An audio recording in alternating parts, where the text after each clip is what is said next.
எல்லாத்துக்கும் சொல்ற ஒரு ஸ்டாண்டர்டான ஒரு ஸ்டீரியோடைபிக்கல் கிளீச்சே பாயிண்ட்னு வச்சுக்கோங்களேன். இதை என்னன்னா, ஒரு அனிமேஷன் படம், இது வந்து ஒரு குழந்தை படம் தானே, இது எதுக்கு நான் பார்க்கணும் அப்படின்னு வந்து எந்த ஒரு அனிமேஷன் படத்தையுமே வந்து தட்டி கழிச்சிடாதீங்க. ஏன்னா லைவ் ஆக்ஷன்ல கொடுக்காத சில இம்பாசிபிள் அண்ட் கிரியேட்டிவான விஷயத்த அனிமேஷன்ல புல் ஆஃப் பண்ண முடியும். அது இந்த ஜூட்டோபியா படமும் பண்ணியிருக்கு. ஸோ இந்த படத்தை இன்னும் நீங்க பார்க்கலைன்னா மிஸ் பண்ணிடாதீங்க. கண்டிப்பா ஜூட்டோபியா 2 வந்தா அதை பார்த்துட்டு அதுக்கும் நான் ஒரு ரிவ்யூ வீடியோ போட ட்ரை பண்றேன்.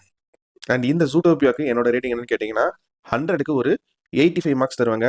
ஜூட்டோபியா a very well made smart animation movie with humor, social message and soulfulness. நான் உங்களை இதே மாதிரி இன்னொரு சூப்பரான வீடியோல சந்திக்கிற வரைக்கும் நீங்களும் நல்லா இருங்க, எல்லாரையும் நல்லா வச்சிருங்க. அவ்வளவுதாங்க விஷயம். நன்றி, வணக்கம், பை பை. நான் வரங்க. ஒன்ஸ் அகைன் எல்லாருக்கும் happy Christmas and new year wishes.